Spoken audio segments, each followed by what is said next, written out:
Today's two picks provide a horror commentary on current political trends and culture.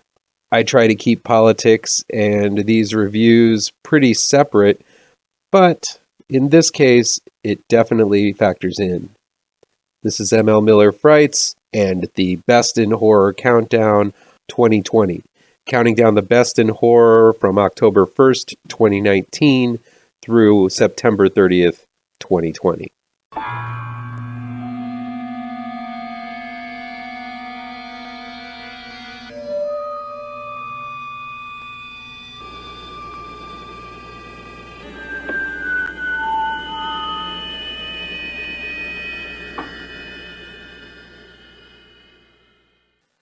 Welcome to the official Best in Horror 2019-2020 countdown on ML Miller Frights, a part of the Kings of Horror Network. I'm ML Miller. Be sure to give this video a like, share it with your buddies across the electronic superhighway, click subscribe to this channel, and don't forget to ring the bell for notifications. If you're in the Chicago area and love horror, you've no excuse not to head out to the Chi-Town Movies Drive-In for the Music Box of Horrors. Every night in October, for 31 nights, there will be late shows, Sunday through Thursday, and double features every Friday and Saturday night. Every weekend is themed, Grindhouse Fridays, Rip-Off Saturdays, and Sequel Sundays. Tonight they're playing Final Destination, a truly fun film from James Wong. It's the one that started it all. Look below for a link to the schedule, where to get tickets, and directions to this awesome horror event. Coming in at number 6 is The Hunt.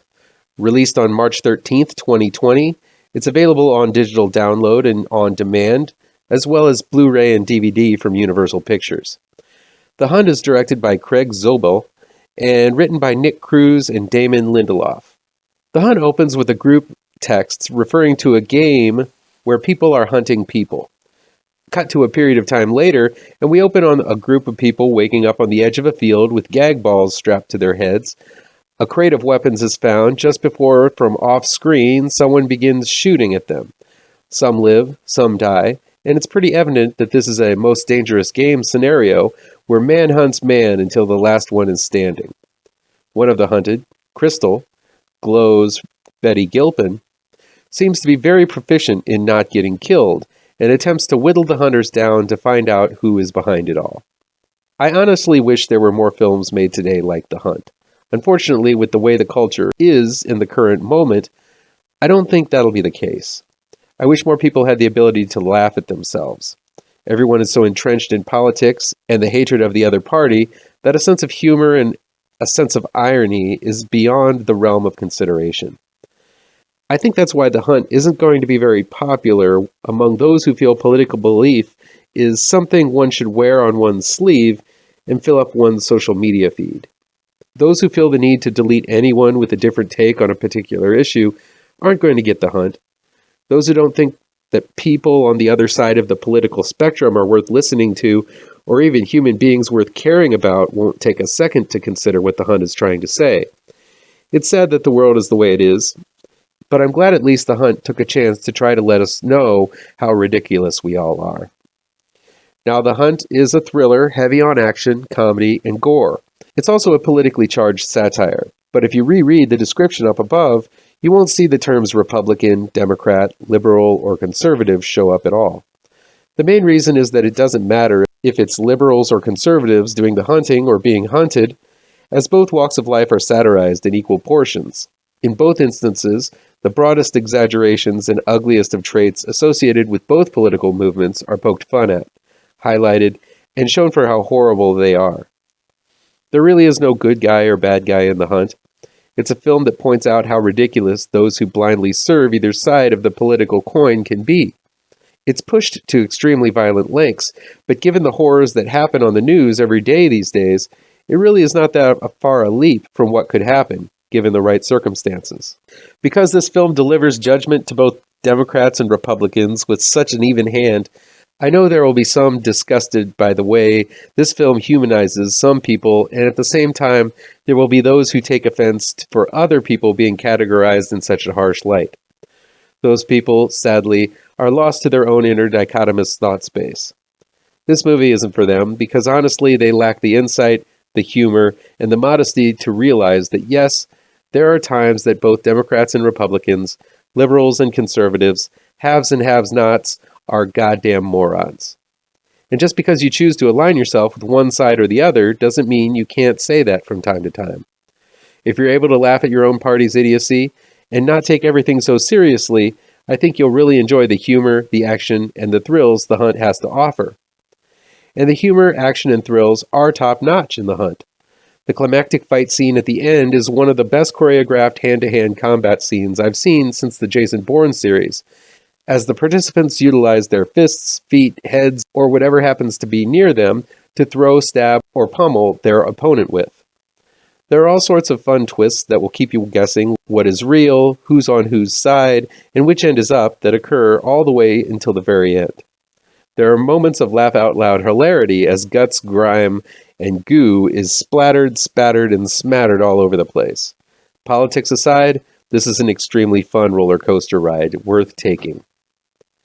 The cast is great too, as all sorts of people pop up for cameos, bit parts, and larger ones. If there is a lead, it's Betty Gilpin's Crystal, and she is a fascinating enigma to see make her way through the carnage.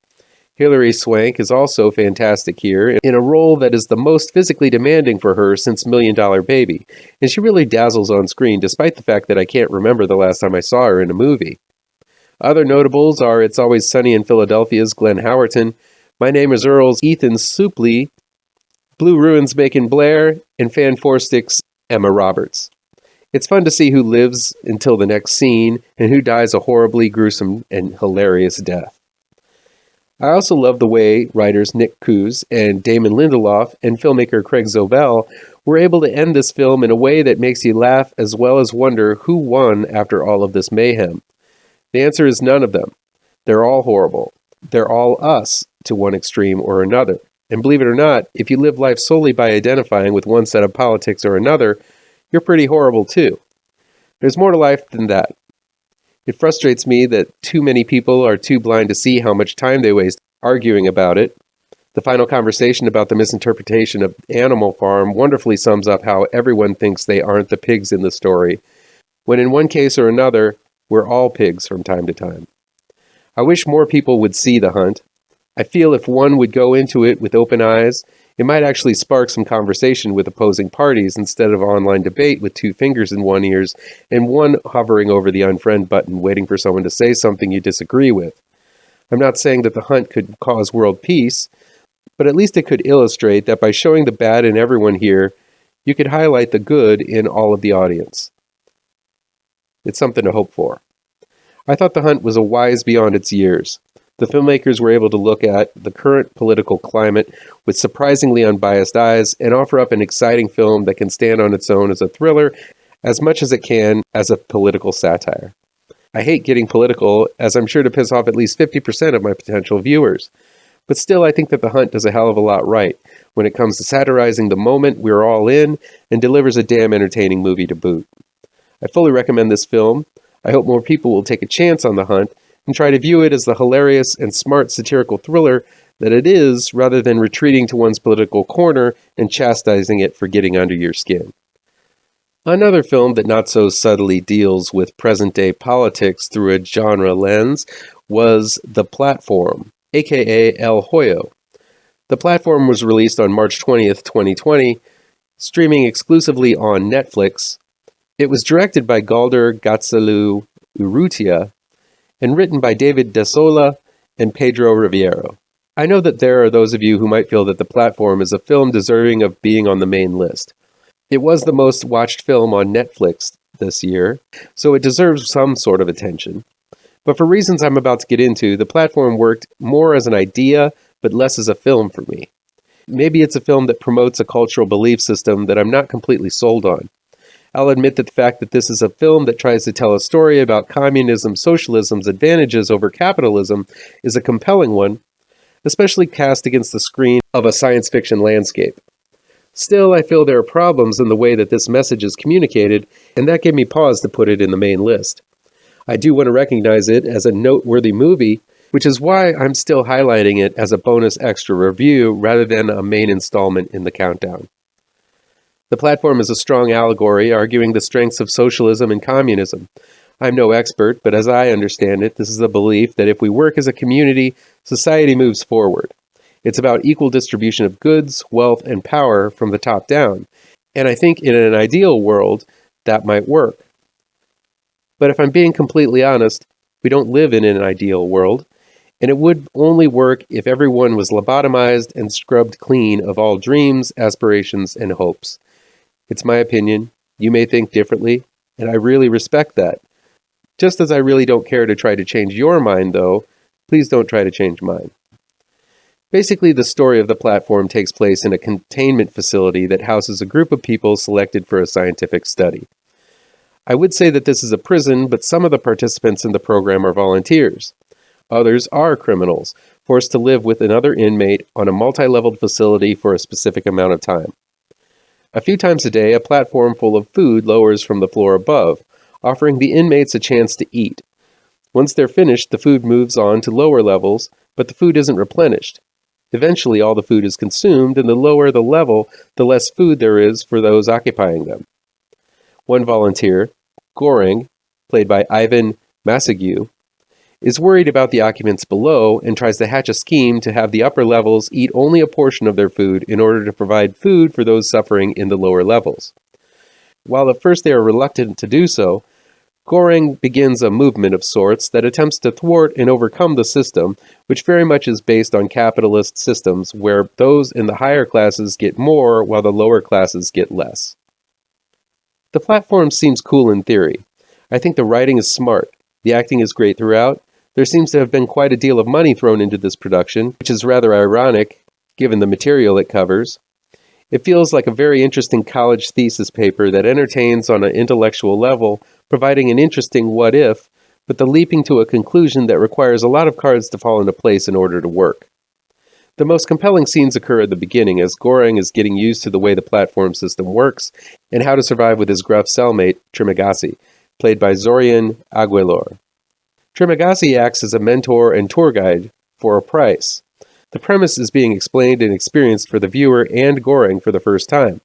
And these opening moments are the strongest of the film because they do a good job of explaining a very interesting premise in a thrilling and vivid way. When Goring begins his quest is where the film loses me. I can get behind the man on a mission story. I can get behind just about any kind of story told if it's entertaining. What turns me off in a film is when it gets preachy, and that's exactly what happens in the latter portions of this film. Goring begins trying to convert those in the upper and lower levels through debate, negotiation, and even violence. This is all done in a vivid way, and all of these actions he takes seem to be justified through the eyes of the film. But the film still felt as if I was being lectured to rather than entertained. It lost me. The whole movie just lost me, mainly because the film began promoting the message more than being interesting. After being sweetened up with the premise, I felt as if all allegory and metaphor had melted away, and it simply turned into someone telling me some way to believe. For me, that's the fastest way to lose my interest, and that's exactly what happened with the platform. I'm thrilled that there are those who think the philosophies behind the platform are important and relevant. While I don't agree with all of it, I do agree the world would be a better place if some of the theories explored in this film were followed. I simply feel the delivery system sending that info was flawed. The platform is a movie, and the main reason is for it to function as entertainment. It just didn't do that for me in the end, but I still feel that it's a film released this year that was worth noting despite its flaws. That'll be it for today. Check back in tomorrow for my next pick on the countdown. Please chime in down in the comments and let me know what you think of these films, how on the nose or mind-numbingly wrong I am, or you can counter with your own list. If you like this video, please pound that thumbs up button. Share this video with your social media addicted pals. If you're looking for written reviews, you can find them on mlmillerwrites.com. That's where you can find the rest of this countdown as well. Don't forget I have 2 new horror comic book trade paperbacks that you should look for. GRAVETRANCERS is out right now, and Pirouette, collecting never-before-published issues, will be out in late November, early December. Diamond order code APR 201712. And be sure to subscribe to this channel and ring that bell for notifications so you can be the first to see my future videos. Thank you so much for your time, and take care.